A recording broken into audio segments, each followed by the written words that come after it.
Mahanadi serial நாளைக்கான ப்ரோமோல காவிரி விஜய் நினைச்சு வருத்தப்பட்டு இருக்காங்க. அப்பவே அவங்களுக்கு ஞாபகம் வருது, நாளைக்கு வந்து நம்ம செக்அப் போகணுமே, அதுவும் டாக்டர் வந்து உங்க ஹஸ்பண்டோட வரணும் அப்படின்னு வேற சொல்லியிருக்காங்க, ஸ்கேன் பண்ணி பாக்குறதுனால. இப்ப என்ன பண்றது? விஜய் கிட்ட சொன்னா கண்டிப்பா வர்றேன்னு தான் சொல்லுவாங்க.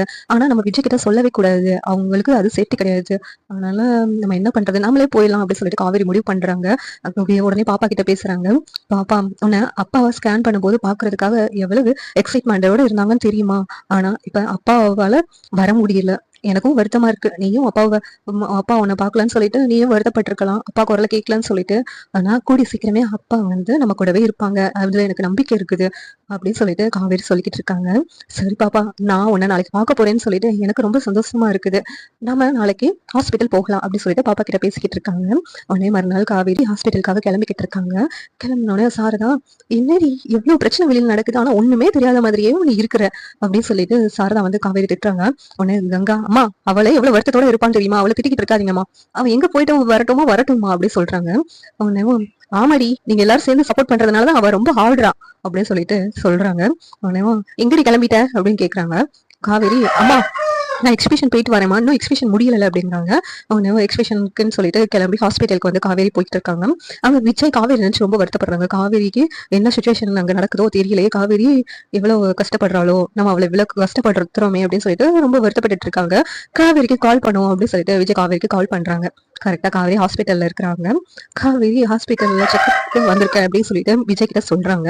அந்த நேரத்துல காவேரி, என்ன சொல்ற காவேரி, அதுவும் செகண்ட் மந்த் ஸ்கேன் பண்ணும்போது ஹஸ்பண்டோட வரணும்னு சொல்லி அன்னைக்கு டாக்டர் சொன்னாங்கல்ல, அப்படி இருக்கும்போது நீ மட்டும் ஏன் போன அப்படி சொல்லிட்டு விஜய் வந்து கேக்குறாங்க. என்ன சொல்றீங்க, நீங்க இந்த சுச்சுவேஷன்ல இருக்கும்போது நான் எப்படிங்க உங்களை கூப்பிட்டுட்டு போக முடியும், அது உங்களுக்கு நல்லது கிடையாதுன்னு எனக்கு தெரியும் அப்படின்னு சொல்றாங்க. இல்ல நான் இப்பவே வர்றேன், நீ லொகேஷன் மட்டும் எனக்கு ஷேர் பண்ண அப்படின்னு சொல்லிட்டு காவேரி கிட்ட விஜய் கேக்குறாங்க. இல்ல நான் உங்களுக்கு ஷேர் பண்ண மாட்டேன், நீங்க வர்றது இங்க நல்லது கிடையாது, அது உங்களுக்கு தான் ஆபத்து, இப்போதைக்கு நீங்க வெளியில வர வேண்டாங்க அப்படின்னு சொல்லிட்டு காவேரி வந்து ரொம்ப வருத்தப்பட்டு பேச. இந்த சுச்சுவேஷன்ல வெளியில போறது ரிஸ்க் தான், ஆனா வந்து காவேரி கூட இந்த நிலைமையிலும் நம்மளால இருக்க முடியலன்னா அப்புறம் காவேரி ரொம்ப வருத்தப்படுவா. அந்த நிலைமையை காவேரிக்கு கொடுக்க கூடாது, நம்ம இப்பவே கிளம்பி போகலாம். அன்னைக்கு வந்து நம்ம போனோமே, காவேரி ஹாஸ்பிட்டல் அட்மிட் பண்ணேன், அந்த ஹாஸ்பிட்டல் தான் காவேரி போயிருக்கிறதுக்கு வாய்ப்பு இருக்கு, நம்ம கிளம்பி போகணும் அப்படின்னு சொல்லிட்டு விஜய் வந்து முடிவு பண்ணி ஒரு மாஸ்க் போட்டுட்டு கிளம்புறாங்க. இங்க காவேரி கிட்ட டாக்டர் கேக்குறாங்க, என்னம்மா ஸ்கேன் பண்ணதானே வந்திருக்கீங்க, அன்னைக்கு நான் என்ன சொன்னேன், உங்க ஹஸ்பண்டை கூப்பிட்டு வரணும் அப்படின்னு சொன்னேன்ல, அப்பதான் நீங்க என்ன ஃபீல் பண்றீங்க, உங்களுக்கு இந்த கன்சீவா இருக்கும்போது என்னென்னலாம் உங்களுக்கு வருதோ அதெல்லாம் உங்களுக்கு தெரியும், நீங்க எதுக்கு உங்க ஹஸ்பண்டை கூட்டு வரல அப்படின்னு சொல்லிட்டு டாக்டர் கேட்டுட்டு இருக்காங்க. உடனேவும் காவேரி என்ன சொல்லன்னு தெரியாம முழிச்சு கேட்டிருக்காங்க.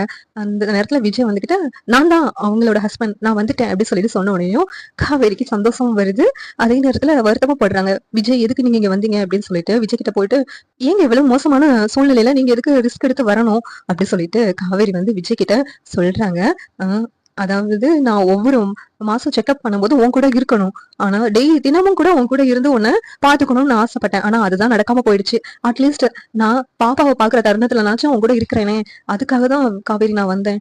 எனக்கு எவ்வளவு ஆசையா இருந்துச்சு தெரியுமா ஸ்கேன் பண்ணும்போது பாப்பாவை பார்க்கணும்னு சொல்லிட்டு. ஆனா இப்படி ஒரு சுச்சுவேஷன்ல நம்ம மாட்டிக்கிட்டோம். அப்படி இருந்து பாப்பாவை நம்ம பார்க்காம எப்படி விட முடியும், அதனாலதான் ரிஸ்க் எடுத்து நான் வந்துட்டேன். என்ன நடந்தாலும் சரி எனக்கு பரவாயில்ல, நான் பாப்பாவை பார்த்தா போதும் அப்படின்னு சொல்லிட்டு காவேரி கிட்ட விஜய் சொல்றாங்க. சரிங்க, நீங்க வந்தது எனக்கு ரொம்ப சந்தோஷமா இருக்கு, ஆனா சீக்கிரமா ஸ்கேன் பண்ணிட்டாங்கன்னா நீங்க கிளம்பி போயிடுங்க, இங்க எல்லா இடத்துலயும் உங்களை வந்து இன்ஸ்பெக்டர் வந்து தேடிக்கிட்டு இருக்காங்க அப்படின்னு சொல்லிட்டு காவேரி சொல்லிக்கிட்டு இருக்காங்க. உடனே விஜய், நீ ஒன்னும் பயப்படாத காவேரி, எல்லாத்தையும் நான் பாத்துக்கிறேன் அப்படின்னு சொல்லிடுவேன். டாக்டர் வாங்க ஸ்கேன் பண்றதுக்கு அப்படின்னு சொல்லி கூப்பிடுறாங்க. கூப்பிடும்போது விஜய், டாக்டர் நானும் பக்கத்துல இருக்கலாம்ல அப்படிங்கிறாங்க. தாராளமா இருக்கலாம் அப்படின்னு சொல்லினோடனையும் ஸ்கேன் பண்ணிட்டு இருக்காங்க. குழந்தை மூமெண்ட் இதுதான் பாருங்க, உங்க குழந்தை எவ்வளவு ஹெல்த்தியா தான் இருக்குது, நல்ல வளர்ச்சியா இருக்குது, 2 மாசத்துக்கு ஏற்ற மாதிரி நல்ல வளர்ச்சியா குழந்தை இருக்குது, நீங்க ஒன்னும் வருத்தப்பட தேவையில்லை அப்படி சொல்றாங்க. உடனே விஜய், டாக்டர் அதுதான் குழந்தையா அப்படின்னு சொல்லிட்டு காமிச்சு கேக்குறாங்க. ஆமா அப்படின்னு சொன்னோடனையும் காவேரிக்கு விஜய்க்கும் ரொம்ப சந்தோஷமா இருக்குது.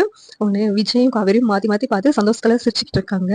என்ன இந்த மொமெண்ட் தான் எனக்கு, இதுக்காக தான் காவேரி நான் உன்னை பாக்குறதுக்காக இங்க வந்திருக்கேன் அப்படின்னு சொல்லிட்டு விஜய் வந்து காவேரி கிட்ட ரொம்ப ஃபீல் பண்ணி பேசிக்கிட்டு இருக்காங்க.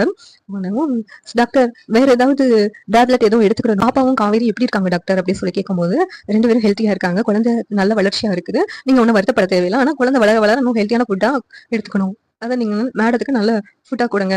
அதுதான் ரொம்ப முக்கியம் அப்டி சொல்லிட்டு சொல்றாங்க. அதுவும் இல்லாம நான் கொஞ்சம் மெடிசின்ஸ்லாம் எழுதி குடுக்குறேன். அதையும் ஃபாலோ பண்ணுங்க அப்டி சொல்லிட்டு டாக்டர் சொன்ன உடனேயும், சரிங்க டாக்டர் அதே ஃபாலோ பண்றோம்னு சொல்லிட்டு விஜய் சொல்லிக்கிட்டு இருக்காங்க. ஸ்கேன் பண்ணும்போது நீங்க என் கூட இருந்தா நல்லா இருக்கும்னு நெனச்சேன். அது இப்ப நடந்துருச்சு. எனக்கு ரொம்ப சந்தோஷமா இருக்கு விஜய் அப்டி சொல்றாங்க. உடனேவும் அதுக்காக தான் காவேரி நான் இப்ப வந்தேன். எல்லாமே உனக்காக தான். உன் சந்தோஷத்துக்காக தான் எல்லாமே பண்ணியிருக்கேன் அப்டி சொல்லிட்டு விஜய் சொல்லிக்கிட்டு இருக்காங்க. உடனே காவேரி ரொம்ப சந்தோஷப்படுறாங்க. உடனே விஜய், காவேரி நீ வேணா என் கூடவே வந்துடுறியா? நம்ம என் ஃப்ரெண்டோட கெஸ்ட் ஹவுஸ்லயே போய் தங்கிக்கலாம் அப்டிங்கிறாங்க. ஏங்க பிறகு என்ன எல்லாரும் தேடிக்கிட்டே இருப்பாங்கல்ல. அது வேண்டாங்க. நானே நம்ம வீட்டுக்கு இங்கேயே இருக்கிறேன். இங்க என்ன நடக்குதுன்னு சொல்லி தெரிஞ்சுக்கலாம் நான் இங்க இருந்தேன்னா. பிறகு நம்ம 2 பேருமே அங்க போய் இருந்தோம்னா, இங்க என்ன நடக்குதுன்னு நமக்கு தெரியாது. அப்டி சொல்லிட்டு காவேரி சொல்றாங்க. உடனே காவேரி நீ எத நினைச்சும் வருத்தப்படக்கூடாது பாத்துக்கோ. இப்ப கன்சீவா இருக்க அத மறந்துறாத. ஏன்னா மத்ததெல்லாம் நம்ம பாத்துக்கலாம் அப்டி சொல்லிட்டு விஜய் சொல்றாங்க. உடனே காவேரி எப்படிங்க வருத்தப்படாம இருக்க முடியும்? நீங்க என் பக்கத்திலேயே இருப்பீங்க. அந்த வெண்ணிலா பிரச்சனை சால்வ் ஆயிடும் அப்படின்னு பார்த்தா, அந்த பிரச்சனை இப்ப பெருசாயிடுச்சு. வெண்ணிலா என்ன கண்டிஷன்ல இருக்கானே தெரியல. அதுவும் எதுக்காக சூசைட் பண்ணிக்கிட்டானே ஒண்ணுமே புரியல. இந்த இதுல நிலைமையில நீங்க எப்படிங்க வெளியில வருவீங்க அப்படின்னு சொல்லி எனக்கு 1008 கேள்வி ஓடுதுங்க அப்படின்னு சொல்லிட்டு காவேரி சொல்லிக்கிட்டு இருக்காங்க. விஜய் நீ ஒன்னும் வருத்தப்படாத. அத பத்தி நான் பாத்துக்கிறேன். அதுக்கான ஸ்டெப்ஸ் எல்லாம் நான் எடுக்கிறேன். வெண்ணிலாவோட நிலைமை எப்படி இருக்கு? வெண்ணிலா முழிச்சாதான் வெண்ணிலா பேசுறத வச்சுதான் முடிவு பண்ண முடியும். ஆனா வெண்ணிலா இன்னும் முழிக்கவே இல்ல. அதனால அதுல நம்ம தெளிவான முடிவு எதுவும் எடுக்க முடியாது. நான் பாத்துக்கிறேன் காவேரி. நீ எதே நினைச்சு வருத்தப்படாத அப்படி சொல்றாங்க. வெண்ணிலாவை பாக்குறதுக்கு ஹாஸ்பிட்டல் போறேங்க. அங்க வெண்ணிலாவோட நிலைமை எப்படி இருக்குன்னு சொல்லிட்டு உங்ககிட்ட சொல்றேன். வெண்ணிலா கண்ணை முழிச்சிட்டாங்களா இல்லையான்னு சொல்லிட்டு அப்படின்னு காவேரி விஜய் கிட்ட சொல்றாங்க. சரி காவேரி நீ எங்க எதுக்கு அலைஞ்சுக்கிட்டு இருக்க? வீணா அலைய வேண்டாம். எல்லாமே பாத்துக்கலாம் அப்படின்னு சொல்லிட்டு விஜய் சொல்றாங்க. சரி இப்ப நான் உன்னை உங்க வீட்டுல விட்டுறவா அப்படின்னு சொல்லி கேக்குறாங்க. ஏங்க நீங்களே தலைமறைவா இருந்துட்டு இருக்கீங்க. இப்ப என்ன நீங்க வீட்டுல விடுறீங்களா? நான் போய்க்கிடுவேங்க. நீங்க ஜாக்கிரதையா போயிட்டு எனக்கு கால் பண்ணுங்க அப்படின்னு சொல்லிட்டு காவேரி விஜய் கிட்ட சொல்றாங்க. உடனே விஜய் சரி காவேரி நீ பத்திரமா போயிட்டு எனக்கு கால் பண்ற அப்படிங்கிறாங்க. சரிங்க ஆபீஸ்ல ஏதாவது வேலை இருந்தா சொல்லுங்க நானே முடிச்சிடுறேன் அப்படின்னு சொல்லிட்டு காவேரி சொல்றாங்க. சரி காவேரி அப்படின்னு சொல்லிட்டு விஜயும் அங்க இருந்து கிளம்புறதுக்காக 2 பேரும் வெளியில வர்றாங்க. வெளியில வரும்போது இன்ஸ்பெக்டர் அங்க வாசல்ல நின்னுட்டு இருக்காங்க. அதை பார்த்துட்டு விஜய் காவேரி வேமா உள்ள இழுக்கிறாங்க. என்னாச்சு காவேரி அப்படிங்க அங்க வெளியில பாருங்க போலீஸ் நின்னுட்டு இருக்காங்க.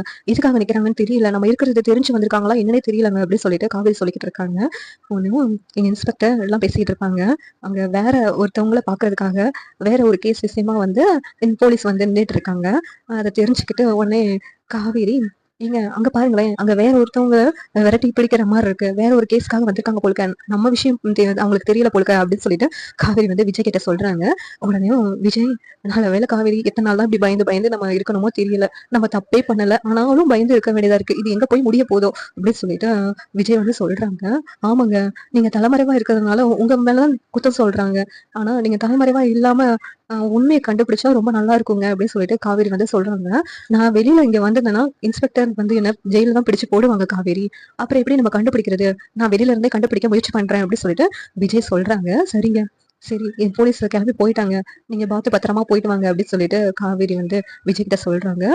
விஜய் காவேரி பிரிய மனசு இல்லாம 2 பேரும் கிளம்பி போறாங்க. விஜய் அவங்க ஃப்ரெண்ட் ஹவுஸ்க்கு போயிட்டாங்க. போயிட்டு காவேரிக்கு கால் பண்றாங்க. காவேரி நான் சேஃபா தான் வந்துட்டேன்.